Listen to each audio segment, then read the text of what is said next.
Boa noite, pessoal. Tudo bem com vocês? Nós estamos aqui em mais um episódio do Pode.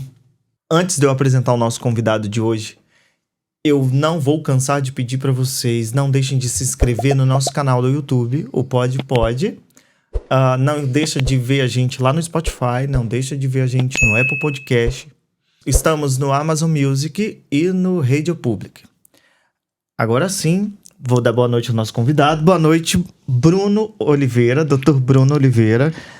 Boa noite, tudo bem? Tudo certo? Muito obrigado por você ter aceito o convite. Eu aqui agradeço essa oportunidade maravilhosa, tão bem falada desse podcast aqui. Queria fazer parte, com certeza. Não, é sempre bem-vindo. Espero que seja o primeiro de muitos, né? Também espero. O Bruno, só para vocês saberem, eu vou falar um pouquinho, depois ele continua, tá? O Bruno, ele é médico, não é isso? Hoje ele é referência em emagrecimento, performance, hipertrofia, implante hormonal, balão intragástrico. Bruno, formação, vamos lá para mim, por favor. Me formei no ano de 2006, aqui na Escola de Medicina de Vitória, que é a EMESCAM, e fiz pós-graduação em gastroenterologia e endoscopia, em Juiz de Fora. Fiz pós-graduação de nutrologia pela ABRAM, em São Paulo, que é a Sociedade Brasileira de Nutrologia, e também sou pós-graduado em Medicina do Esporte. E aí, Acaba aliando isso tudo, né, Bruno? A gente vai agregando, né? A gente não pode parar e quanto mais agregar conhecimento que a gente possa transmitir para os pacientes, melhor, né? Tá vendo aí com quem eu trouxe? Quem veio hoje falar comigo? Bruno, então, vai falar para vocês um pouquinho de emagrecimento, de hipertrofia, de performance, de implante hormonal, de cirurgia bariátrica. Enfim, vai ser um bate-papo muito legal, que tá muito bom. Eu preparei aqui algumas perguntas para ele. Eu tenho certeza que a gente não vai bater todas as perguntas que tá aqui no roteiro, mas já deixa aqui deixa aí o convite pro próximo episódio, para que ele aceite aqui formalmente, para que a gente possa gravar. Bruno, eu sempre começo quando vem profissional da saúde, eu sempre começo assim.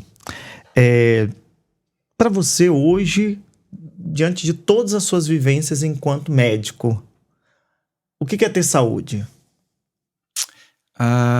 Bom, para mim, acima de tudo, é você ter pelo menos 5 componentes aí importantes na vida, né? A gente tem que estar com uma saúde mental muito boa. Ela é praticamente essencial para que você possa ter uma saúde física.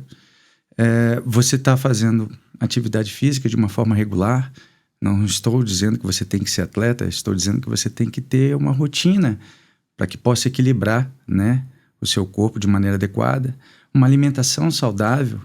E isso não exige de você ser uma pessoa de ensino, uma pessoa que só pode olhar para aquelas coisas extremamente saudáveis e não pode consumir nada fora daquilo, mas que você tem que ter um equilíbrio, uma regra dentro da sua vida, como você tem para trabalho, como você tem para outras coisas. Você tem que ter também um sono adequado, né? Você tem que dormir bem. Isso não requer também muitas horas de sono, mas requer um sono de qualidade, um sono reparador, onde você acorda descansado para seguir uma nova rotina de um novo dia, né? E, por fim, um acompanhamento avaliando a função fisiológica do corpo, como é que você anda, se você está com as suas taxas boas, se você está evoluindo bem na sua saúde física, para que você não possa sofrer consequências ali na frente desconhecidas, né?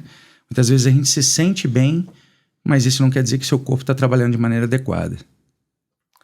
Bacana. E aí, eu já vou entrar em uma das suas áreas, que é a nutrologia.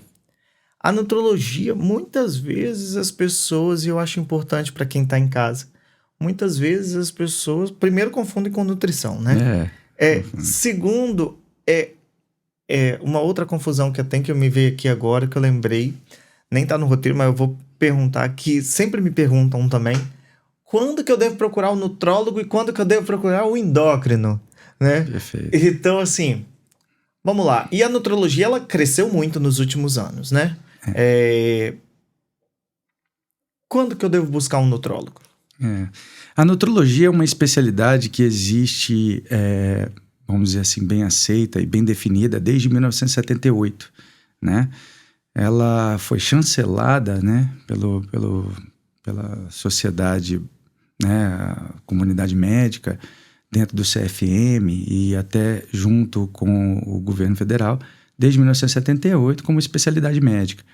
E eu acho que até hoje em dia é bem definido entre o nutricionista e o nutrólogo essas diferenças, mas para a grande maioria da população, não, né?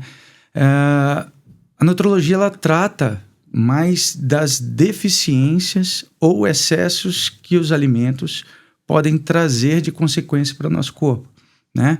Então, quando a gente fala do nutrólogo ser o médico ideal naquele momento, é quando a pessoa está apresentando algum problema que outras especialidades só falam assim, olha, você precisa emagrecer, ou então, olha, você precisa ganhar peso, mas eles não direcionam o porquê.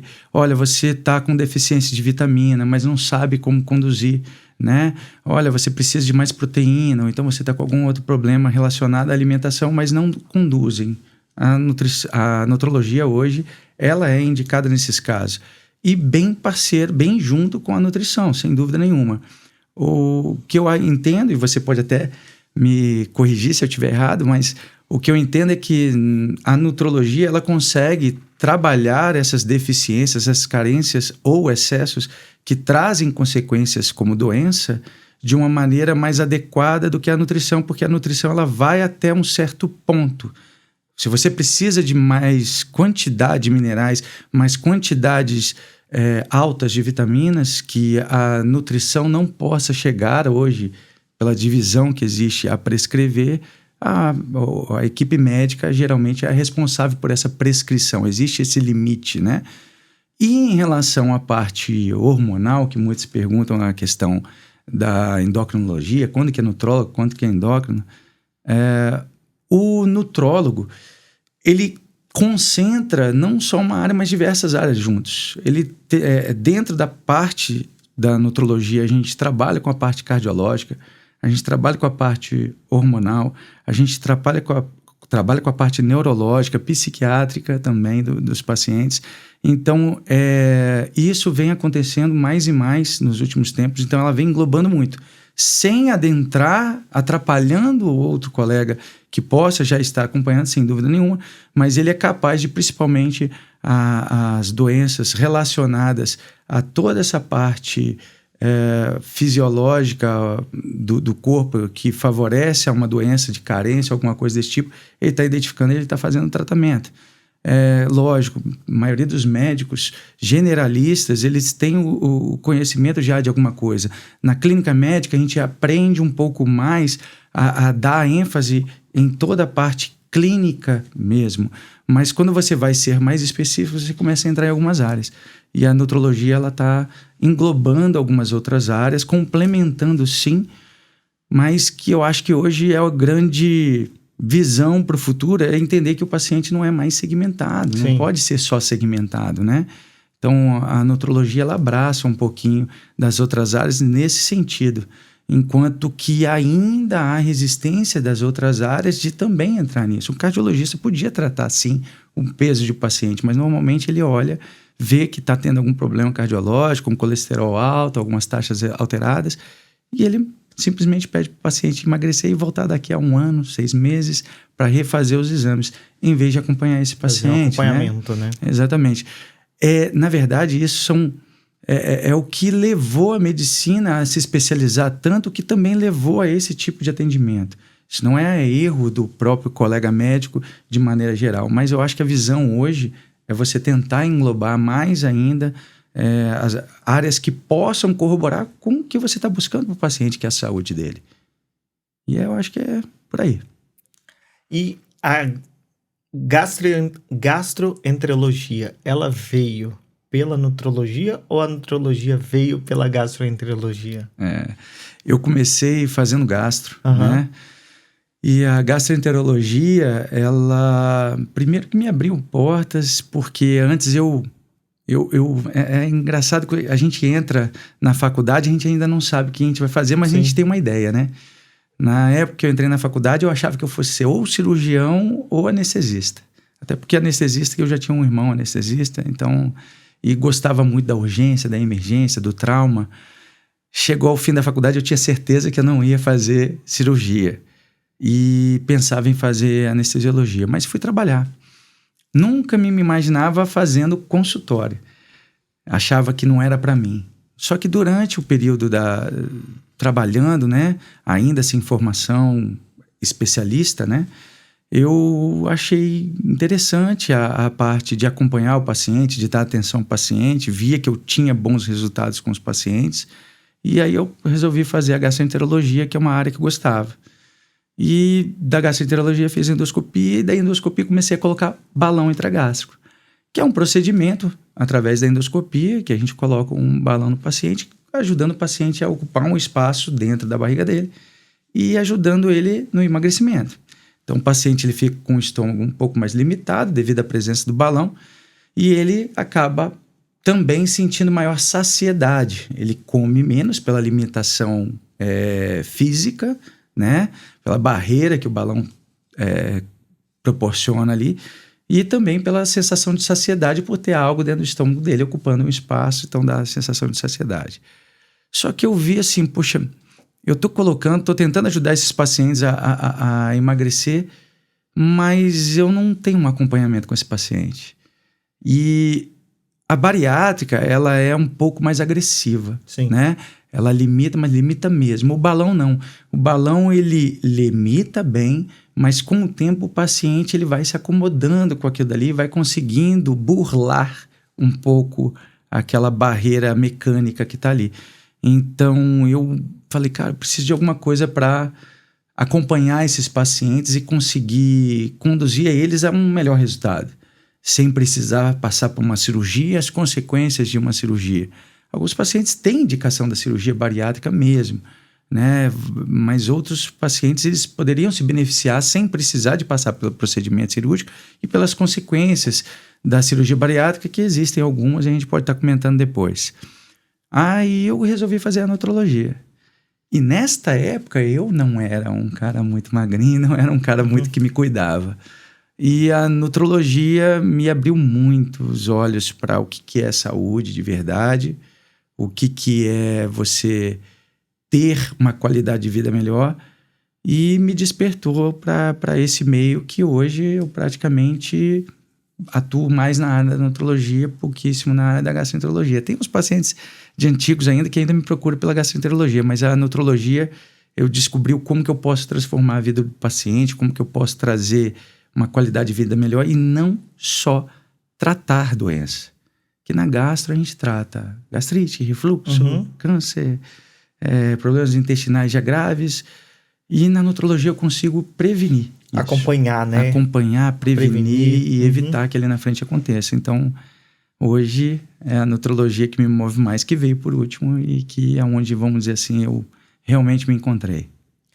E aí, como você já falou, você já deu o link para mim, não vou já seguir assim nessa linha.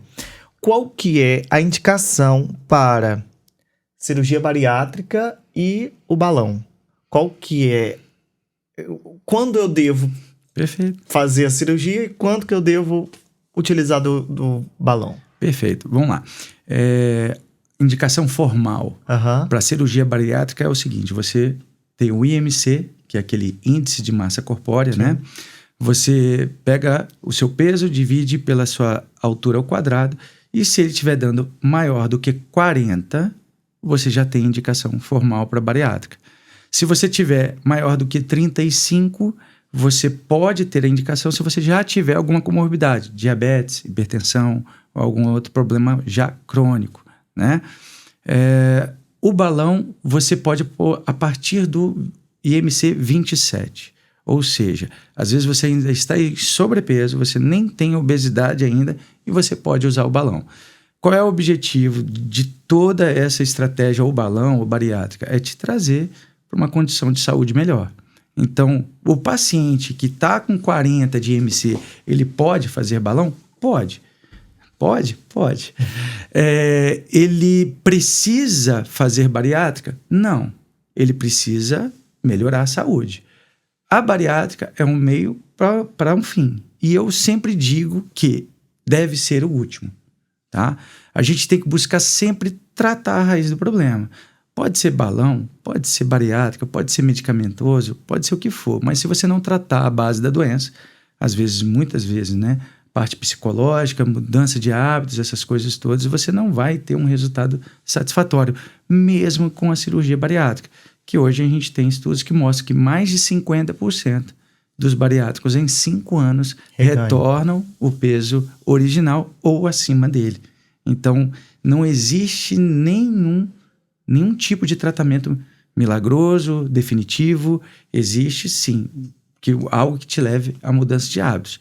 E aí, você tem que trabalhar com o paciente isso para poder conseguir esses resultados de melhor forma.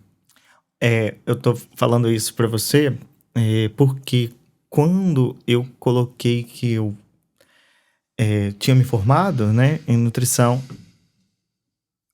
alguns pacientes, até, por incrível que pareça, até quem eu não sabia, até pessoas que eu não sabia, que eu já não via há muito tempo, me procuraram dizendo assim, olha, eu fiz cirurgia bariátrica e com 5 anos, 8 anos que eu tenho 7 anos de bariátrica e eu tive reganho de peso.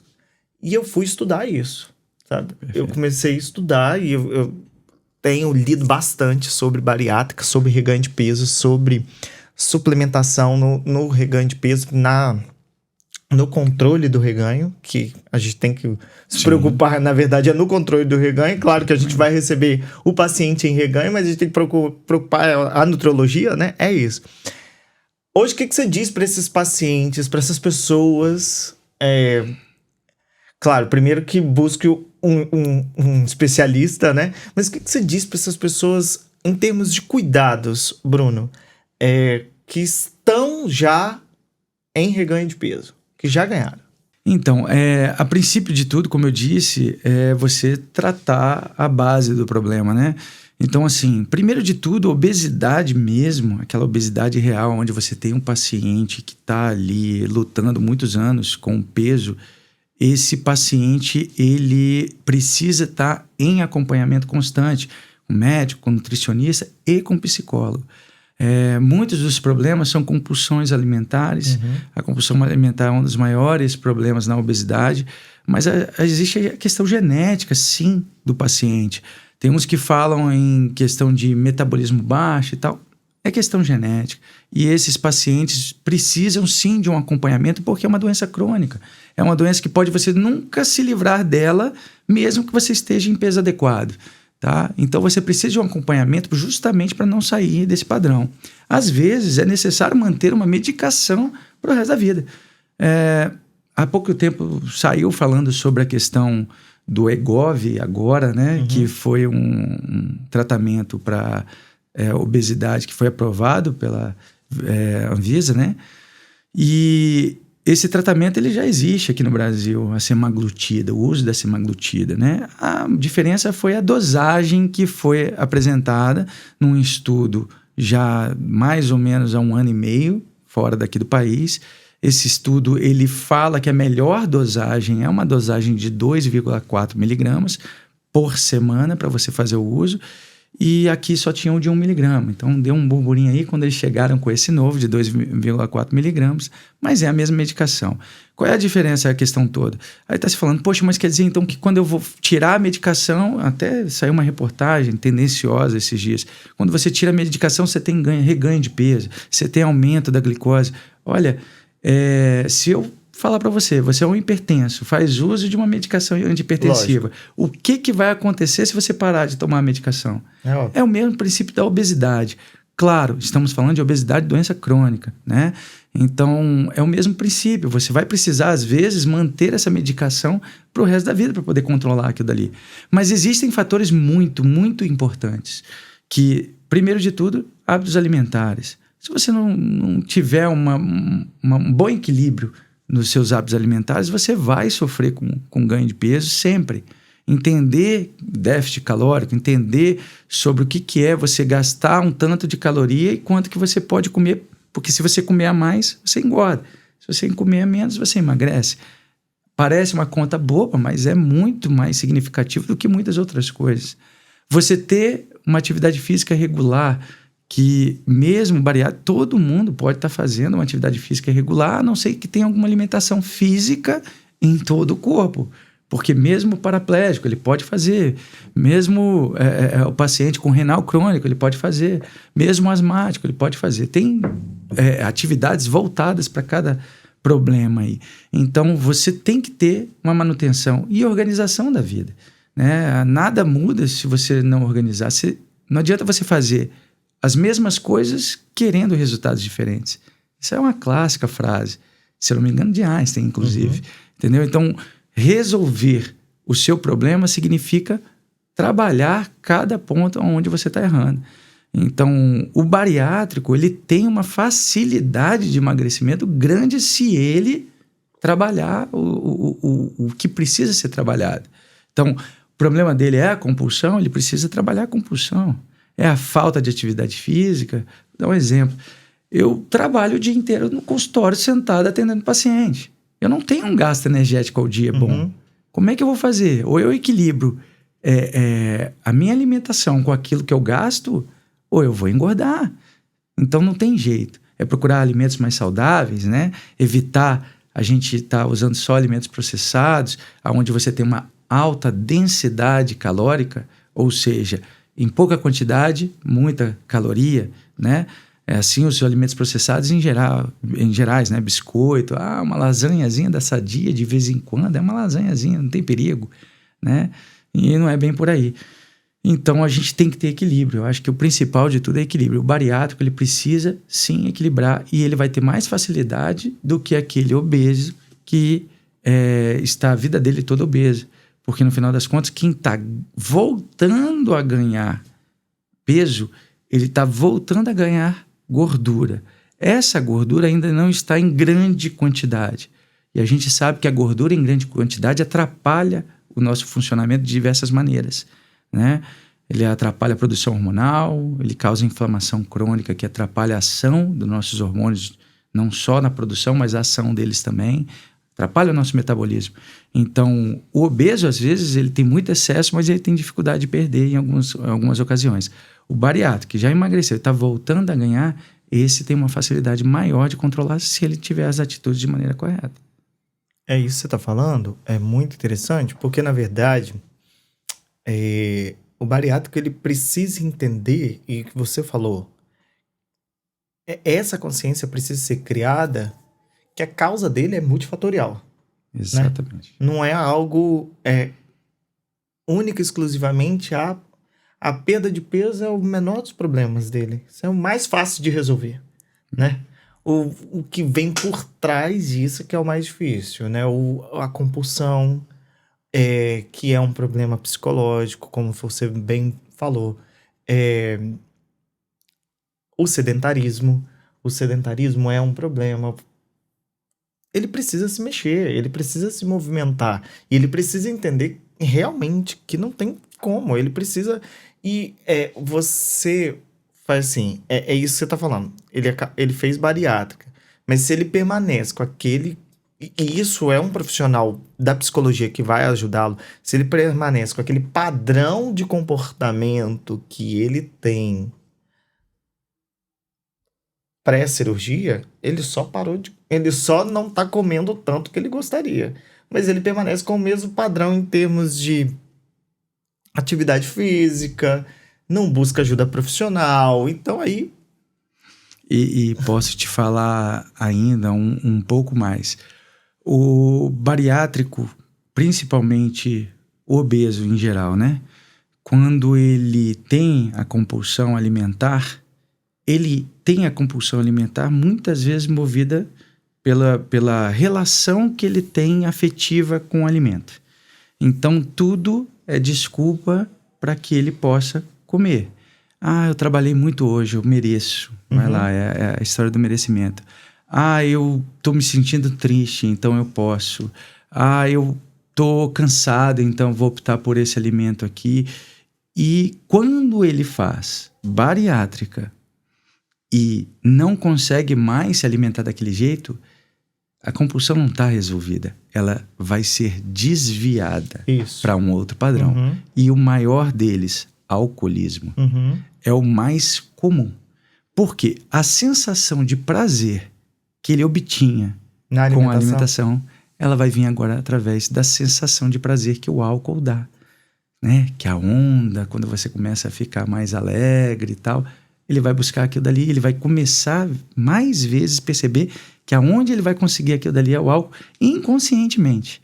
E aí ele vai 1, 2 dias, daqui a pouco ele está bebendo todos os dias, e daqui a pouco ele começa a aumentar a quantidade, e isso evolui para um alcoolismo. Então é o que a gente vê mais no bariátrico, é esse desvio comportamental para um alcoolismo. Então se você não acompanha bem esse paciente, e eu te falo, hein, as equipes bariátricas competentes, que a gente tem até aqui diversas aqui no estado, muito competentes, elas tentam, mas depende do paciente, como tudo na vida. E como você falou, é multifatorial. Tudo na vida é multifatorial. Sim. A felicidade nossa é multifatorial, o nosso trabalho ele é multifatorial, né? O sucesso dele ou não, tudo na nossa vida é multifatorial. Então, se você entender que você precisa ter condutas melhores, acertar mais e errar menos, você não precisa ser perfeito, ninguém é perfeito. Agora, se você acertar mais e errar menos, você vai chegar. Que você emagreça 1 quilo por mês. Em 10 meses você emagreceu 10 quilos, em 20 meses você emagreceu 20, né? E tudo bem. Agora, se você aumentar 1 quilo por mês, em 10 meses você está 10 quilos a mais. Em 1 ano foram 12. Em 2 anos foram 24. E a gente vê muito isso, muito isso. E aí a gente sempre procura quais são os nossos motivos, né? E sempre arranja uma desculpa, eu fiz um tratamento nisso, perdi um ente querido, foi fatores que levam muito a parte emocional sempre junto, por isso que a parte emocional é imprescindível você trabalhar com esses pacientes. Todos nós precisamos, às vezes, de uma terapia, né? De estar expondo nossos problemas, um olhar de fora de nós, né? Para ver o que a gente está cometendo de errado, todo mundo precisa disso. Mas o paciente obeso está arriscando a vida dele, principalmente nessa condição, então ele precisa ser conduzido também, isso mais de perto. E aí vai depender muito dele, sempre vai. E aí, Bruno, saindo um pouquinho do bariátrico, indo para TRH, terapia de reposição hormonal, quando o paciente a pessoa ela deve fazer a terapia de reposição hormonal, tanto masculino quanto feminino? Beleza. Bom, primeiro de tudo, eu acho que o que mais diz pra gente, quando que a gente vai buscar isso, é justamente os sintomas que a gente percebe na gente. Então, primeiro de tudo, você não está se sentindo bem, você está com baixa energia, baixa libido, dificuldade de concentração, às vezes faz tudo correto, treina, se alimenta, mas está sentindo que a coisa não está evoluindo, é quando geralmente a gente é procurado e realmente é a condição, né? Eu falo muito para os pacientes o seguinte, a gente atinge o nosso auge da produção hormonal aos 25 anos, tanto homens quanto mulheres. Aos 30 a gente ainda está mantendo essa condição. A partir dos 30 para 35 você já tem uma queda na produção hormonal. 35 ela fica um pouquinho mais íngreme, mas ainda sustentável dentro de um padrão normal. A partir dos 40, tanto homem quanto mulheres, é comum, não é sempre, mas é comum já estar apresentando déficit de alguns hormônios, principalmente os hormônios sexuais. Sim. A mulher tem a tendência de, aos 40 anos, já começar a entrar no processo que vai levar à menopausa em alguns anos, que é o processo de climatério. Esse processo ele é definido justamente pela deficiência, né, de hormônios, como produção adequada de estrogênio, progesterona e testosterona, e que futuramente culminarão com a cessação da menstruação e a entrada dessa nova fase de vida, que é a menopausa. Então é um período de transição, né? O homem, ele a partir dos 40 anos também já tem uma queda muito íngreme na produção da testosterona. E ele começa a notar também as dificuldades em relação a isso.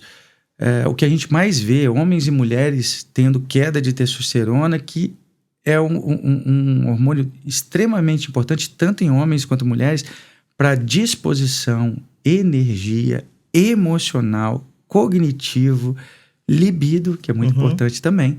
Então, isso já acontece a partir dos 40 anos. Não que não possa acontecer antes. Tem um paciente de 30 anos, hoje, que já tentamos alguns resgates da parte de produção hormonal dele, que não deu certo. Mas esse é uma exceção da exceção. Como eu tenho paciente de 45 anos, gordinho, sem fazer atividade física, que estava com a testosterona lá em cima. Mas isso é genética, né? Agora, a grande maioria, a genética é realmente que a partir dos 40 anos você já começa a dar alguns indícios disso. E se você não está bem, né, observando essas situações, é bom dar uma olhada para ver se esse não é um dos motivos possíveis de ser, né, causar esses sintomas. Beleza. E recentemente você fez uma postagem no seu Instagram sobre gordura localizada e celulite. Perfeito. A mulher quer saber, né? Toda mulher quer saber disso, né? Como que faz para reduzir gordura localizada e celulite? Quais são as estratégias, Bruno, hoje para redução? Bom, primeiro de tudo, a gente tem que entender que o que gera, né, a celulite, a gordura localizada, isso vai ser sempre gerado por alguns fatores, não é um fator só, né? Então, você tem, primeiro de tudo, a parte alimentar. Se você faz uma dieta não controlada, não sabe quanto você está gastando de energia no dia e quanto você está consumindo de energia, você tem uma grande tendência a errar, tanto para a parte de estar produzindo mais gordura, quanto para a parte de estar perdendo musculatura, né? Principalmente com o envelhecimento. Outra coisa são os fatores inflamatórios na alimentação. Então, os alimentos ultraprocessados, alimentos que fazem mal ao nosso organismo e que favorecem a formação dessas gorduras, né? Que causam processos inflamatórios no nosso corpo e ajudam com a produção, né, também dessa gordura localizada e dessa celulite. E a hidratação é um dos principais fatores. A mulher desidratada, ela é uma grande facilitadora da formação de gordura localizada. Então, se eu posso dar uma dica aí, atividade física regular, consumo de alimentos mais adequados. Beba água. E hidratação adequada, exatamente. Não existe processo milagroso, nada. Se você permanecer com uma dieta adequada, com alimentação adequada, né, com atividade física regular e com hidratação, você aos poucos vai perdendo. O problema é que todo mundo quer uma coisa para ontem, né? E aí para ontem a gente tem algumas estratégias, mas aí vai ser muito individualizado. Cada paciente tem o seu motivo, cada paciente tem o seu ponto a ser colocado e principalmente, às vezes, necessita de suplementação de alguns nutrientes que vão favorecer a esse consumo maior de gordura, a reposição de vitaminas e minerais que colaboram bastante também para essa gordura e essa celulite serem extinguidas, mas tudo leva um certo tempo e não pode ser da noite para o dia. Você começou a falar aí, eu vou pegar o gancho. Você começou anteriormente, eu vou pegar o gancho.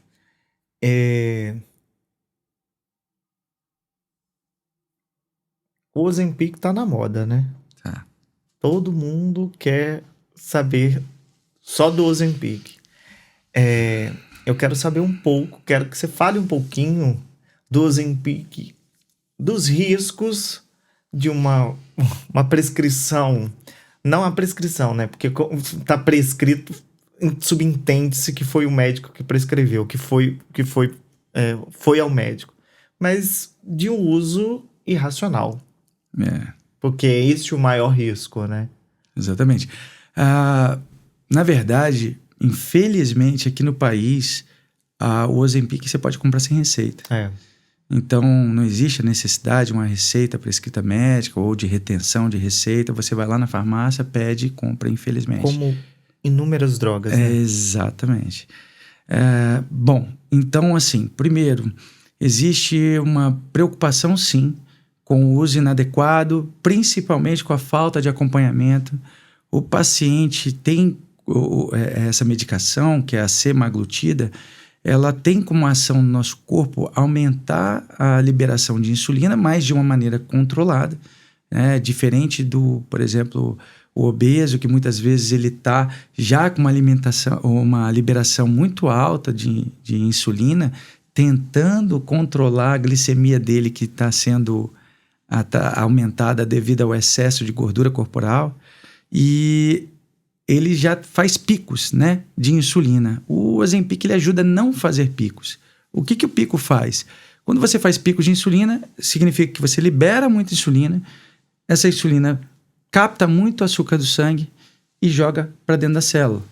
A célula recebe aquele tanto de açúcar, de carboidrato, ela está gastando energia, ela está produzindo energia, mas ela não precisa daquele tanto de carboidrato para utilizar como energia. Então, o que ele faz? Olha, eu vou guardar no meu depósito, que a hora que eu precisar, eu utilizo. Bom, o grande risco é você... Além de tudo, ele faz esqueci de falar, ele faz um efeito também de maneira central, mas menos agressiva, tão central, de diminuir a nossa fome, ajuda a dar uma saciedade. Então, a pessoa entende isso como falta de apetite e quer ficar sem comer. Então, um dos grandes riscos é você estar fazendo uma má alimentação devido ao uso dessa medicação, onde vão faltar nutrientes importantes para a sua vida e para a sua saúde. De risco a longo prazo de uso em estudo, hoje a gente não tem. A gente tem estudo mostrando que 3 anos seguidos, o paciente usando na dose adequada dessa última medicação que foi liberada, você tem 0 efeitos colaterais significativos a longo prazo para o paciente, onde vai trazer malefícios. Tem gente que falava assim, em diabetes, em outras coisas que poderiam ser causadas e hoje não tem. Muito maior o risco de o paciente continuar com obesidade e gerar ali na frente doenças mais sérias, como hipertensão, diabetes, infarto, derrame, câncer, né, que a obesidade pode gerar. Agora, o problema é o paciente que tem um pouquinho de gordura a mais e quer usar o Ozempic para poder diminuir essa gordura. E ele faz esse uso por conta própria, porque geralmente o médico não prescreve nessa condição, né? Então, a não ser que ele esteja a ponto de apresentar algum problema mais sério, mas de maneira geral, não. Então, o risco está aí. É fazer o uso de maneira inadequada, por conta própria, sem acompanhamento e sem saber as consequências que isso pode gerar. Hipoglicemia? Não gera hipoglicemia, pelo menos é o que o estudo mostra. Mas ele gera, sim, como eu disse, uma saciedade maior, e isso pode gerar uma má nutrição e uma carência de vitaminas, minerais e outros nutrientes, como proteína, e acaba que o paciente acaba podendo entrar até num quadro de baixa massa muscular, sarcopenia e por aí vai. O grande problema que eu vejo é que essas pessoas que querem soluções imediatas, elas não abrem mão de não fazer o trivial, né? Porque se fizesse o trivial, talvez nem precisaria de uma estratégia medicamentosa, né? Esse é o problema. Sem dúvida. Que se elas fizessem o trivial, aí que entra... o que eu falo de trivial? Uma alimentação saudável, um sono adequado, uma prática de atividade física. Não vou ser hipócrita também de assim, consumir bebida alcoólica de forma indiscriminada, né, de coisa... Mas não, ela quer beber todo dia, beber toda quarta, quinta, sexta, ela quer não deixar de comer ultraprocessado, a lasanha que você citou, ela também não quer fazer atividade física, e aí o que ela faz? Bom, deixa eu pegar o Ozempic, que aí vai resolver o meu problema. Ozempic ou qualquer outra medicação, né? E isso a gente paga a conta alguma hora disso, né? Exatamente.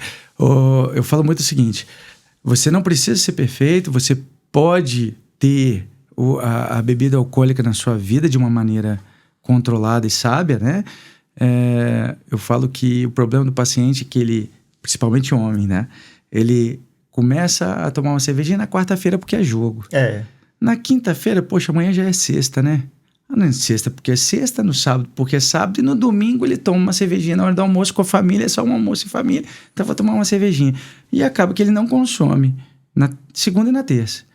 A bebida alcoólica, ela é calórica. Ah, mas eu controlo então a alimentação, bato meta calórica. Não é por aí. Ela tem outros efeitos no organismo. Ela tem o efeito de liberação de miostatina, que atrapalha a massa muscular, o desenvolvimento do músculo. De geral, tá? Não estou falando de ninguém que está buscando ficar bombado, qualquer coisa desse tipo, não. Mas favorece a você perder massa muscular. Ela favorece a formação de gordura. Ela é uma caloria vazia, né? Tanto que a gente fala da caloria vazia, que é aquele alimento que ele entrega caloria, mas não entrega mais nada de importante. Nenhum nutriente, nenhuma vitamina, nenhum mineral importante. Então, fora os efeitos deletérios em excesso, né? Que pode trazer para o nosso sistema nervoso central. Então, é o que você falou. A maneira indiscriminada que está sendo usada e achar que, olha, eu posso continuar com tudo se eu estiver fazendo o uso dessa medicação, então eu vou pagar financeiramente para usar essa medicação, mas para ter o benefício de não abrir mão da minha vida aqui, o que eu faço, mas para poder ter um emagrecimento. No final das contas, você vai ter um emagrecimento não saudável.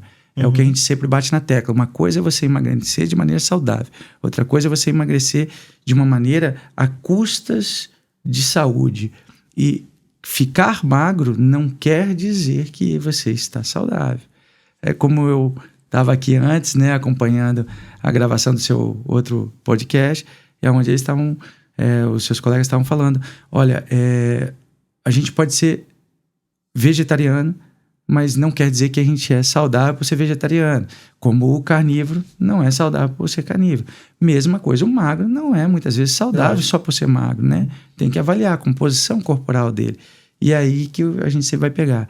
Hoje se fala em década de basicamente o fim da bariátrica. O que é isso? São medicações que estão sendo liberadas no estilo do Ozempic, do Wegovy, que vão trazer resultados iguais trazem a bariátrica. Lógico, infelizmente a gente não tem o acesso para a grande maioria da população. Mas quem sabe com os anos isso vai ser diminuído o custo, e aí sim talvez possa ser acessível a todos. Mas o que se quer dizer é o seguinte, olha, com medicação você vai atingir o que o bariátrico consegue, né, de perda de peso. Mas no final das contas, e aí? Isso vai ser saudável? Como é que vai ser conduzido isso para o paciente? É que vai determinar se vai ser saudável ou não. Se ele vai privilegiar ter atitudes saudáveis, se ele vai privilegiar consumir alimentos saudáveis, ou se não. Porque um magro pode ter facilidade de ter câncer pelo tipo de consumo que ele faz de alguma substância, né? Eu vou dar mais um exemplo. A gente tem o paciente não fumante e o paciente fumante. Todos os dois têm chance de causar câncer no corpo dele. Todos os dois. O paciente, estou falando câncer de pulmão mesmo. O paciente fumante tem uma chance muito mais aumentada.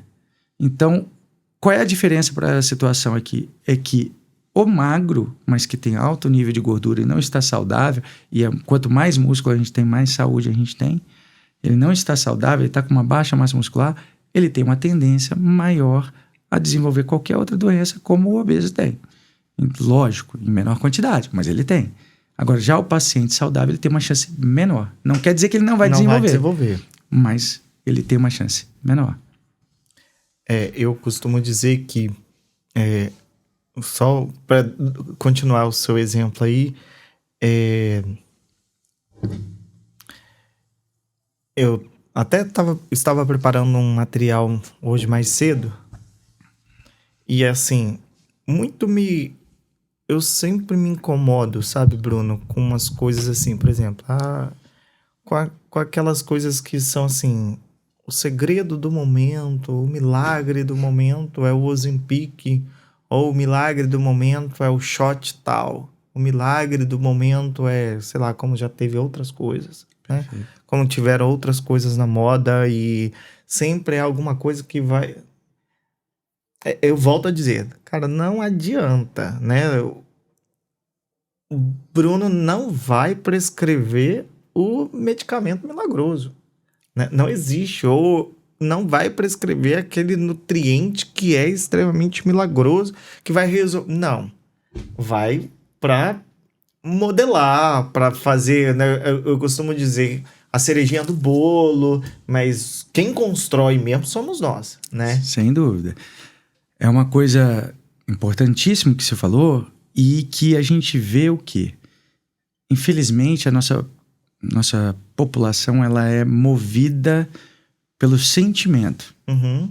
E esse tipo de apelação é o que dá ibope. Uhum. É igual você pegar um jornal que fala muito sobre temas polêmicos, ele vai ter um ibope maior do que o outro que é mais brando. Então, a gente hoje vê a propaganda buscando justamente atingir, só que irresponsavelmente, o paciente para que busque gastar dinheiro com aquelas situações, visando bens lucrativos, né? Quem está fazendo a propaganda, e o paciente acaba cedendo por isso porque é a dor dele. É o que ele sente ali, aquela dificuldade que ele sente, toda a situação é uma situação trabalhosa quando se busca emagrecimento, só que o paciente encara isso com muito mais dificuldades porque ele mesmo não está apto, não está disposto a abrir mão de algumas coisas. E aí vem alguém e vai lá na dor dele e eu tenho uma solução para você. Eu sou capaz de curar a sua dor. E aí você vê a que ponto, né, a gente chega quando a gente trabalha isso com a saúde, né? O como que a gente vê. É lógico, se você tem um problema de tireoide, ninguém nunca diagnosticou, eu só de repente prescrever uma medicaçãozinha para tireoide para você, tudo vai mudar na sua vida, disposição, energia e emagrecimento. Agora, isso é um problema crônico que geralmente não é difícil de se avaliar e se diagnosticar. Não sou eu que sou milagroso, entendeu? Foi o acompanhamento médico de maneira adequada. Agora, o paciente que está buscando, ele sabe qual é o problema dele, mas está buscando a forma milagrosa, o que vai acontecer é que se amanhã surgir algum medicamento desse tipo, ele vai usar, quando ele parar, ele vai desencadear um problema mais sério, vai voltar tudo de novo, se ele não tratar a base. E se eu ficar pro resto da vida usando? Ok, então tem que ver se o medicamento vai ser um medicamento que realmente não vai te trazer consequências no futuro. Mas hoje, o que a gente tem hoje é o básico. Você tem que seguir os padrões de alimentação, gasto energético, para ter saúde, sono, tal. Se você não seguir isso, se você não trabalhar com o básico, ninguém vai ter sucesso para a vida. É o que eu bato muito com os pacientes. E tem paciente que acha ruim quando você não prescreve certas substâncias, tá? Porque eles chegam no seu consultório já sabendo. Já sabendo. Dá um exemplo, né? Vou dar um exemplo, né? A substância agora do momento é o Venvance. A gente usa sim o Venvance, que é um tratamento. Ele é indicado para TDAH, que é transtorno do déficit de atenção e hiperatividade.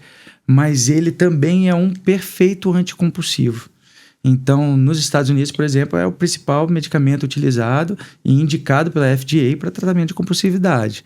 Então, aqui a gente hoje usa, sim, e vê que o grande motivo dos pacientes, como a gente estava falando, é a compulsividade. Então, quando você trabalha a compulsividade com uma medicação, você tem uns resultados positivos, mas vem paciente que está aí 5 quilinhos, 3 quilinhos acima do que é considerado saudável, e o paciente que não, eu já estou sabendo aí do Venvance, passa aí para mim, aí você fala, poxa, não, você não tem indicação. O paciente às vezes sai chateado do seu consultório. Você explica, você fala, mas ele queria aquilo dali, entendeu? Ele foi para aquilo dali porque ele ouviu de um amigo, de alguém que está tendo resultado com aquilo dali. Foi até você só para receita, né? E acha que é fórmula milagrosa, e não é bem por aí, né? Só para ter a chancela, na verdade, né? Exatamente. Não é nem a receita, porque isso daí né, não é problema no Brasil, é só para ter a chancela. Não, meu médico que passou, né? É isso que você falou, até com esteroide, né? Anabolizante, com tudo. Você, de vez em quando, o paciente chega para você, doutor, eu já uso, mas eu queria, assim, fazer um acompanhamento aí eu faço com uma coisa mais correta. Eu falo, tá, mas como é que você estava conseguindo a medicação? Doutor, tem meus meios. Exatamente. Então tá. Vamos falar agora um pouquinho do Instituto, né? Do Instituto Better Life. Quem não conhece, quem tá ouvindo a gente, quem tá vendo a gente, o Bruno tem um instituto, que é o Instituto Better Life. Fica na Enseada do Suá, em Vitória, no Espírito Santo. E temos vários profissionais lá no Instituto, né, Bruno? Qual é a concepção? De onde veio a ideia do Instituto, Bruno? Bom, hoje a gente tem... Cada vez mais a gente busca integrar especialidades para que você possa conquistar aí para o paciente resultados melhores para a vida. Como eu disse, quando eu comecei a nutrologia, eu enxerguei o mundo de uma maneira diferente, porque até então eu estava com um filho pequeno, Bernardo, e ele estava com 3 anos, e eu comecei a me questionar dentro daquilo que eu estava vendo. Realmente, daqui a 10 anos, como é que eu vou estar de saúde? Uhum. Daqui a 20, quando ele estiver perto de se casar, como é que eu vou estar? Daqui a 30, 35, quando eu for avô, como é que vai ser? Eu vou ter energia, eu vou estar bem, ou eu vou estar em cima de uma cama, eu vou estar andando com dificuldade, me locomovendo com dificuldade. Então são coisas que você começa a enxergar. A maturidade da vida mostra um pouquinho isso aqui às vezes pra gente, né? Então eu acho que ali foi o meu despertar, e eu fui buscando alterações na minha qualidade de vida, e eu falei, eu preciso fazer o mesmo pelos pacientes. Não só entregar um emagrecimento, mas entregar uma coisa que seja sustentável para ele, e ele aprenda a viver aquilo dali pro resto da vida daquela forma. E que só volte para estar acompanhando, estar fazendo manutenção, mas que ele entenda o significado do que é para a vida dele, aquela melhora da qualidade de vida. E eu não faço isso sozinho, ninguém constrói isso sozinho de uma maneira adequada, né? Então, meu objetivo foi concentrar especialidades ali, tanto médicas quanto não médicas, que pudessem proporcionar essa integração e favorecer o paciente nesse sentido. Então, hoje a gente tem ali nutrólogo, nutricionista, tem cirurgião plástico para quem está querendo mais estética, sim, tanto da face, tanto corporal. A gente tem dermatologista cuidando da saúde, a gente tem da pele, né? A gente tem os nutricionistas, que são extremamente importantes no nosso meio. Como eu disse, eu não prescrevo dieta, porque eu sei que é uma coisa que o nutricionista ele faz de uma maneira muito mais perfeita do que eu faço, dá muito mais opções do que eu faço, mesmo eu tendo um pouco de conhecimento. Eu não vou, para quê? Eu vou entrar nesse meio. Então eu já passo o nutricionista, a gente tem uma boa integração, já entendemos o que o outro quer, a gente discute o paciente junto e a gente consegue o melhor resultado para o paciente. A gente tem esteticista que ajuda com drenagem, ajuda com outras coisas. Então tem uma coisinha da parte estética, mas da parte corporal a gente ainda anda junto com uma equipe de também psicólogo e psiquiatra que dão um apoio para a gente também, para esse tipo de pacientes.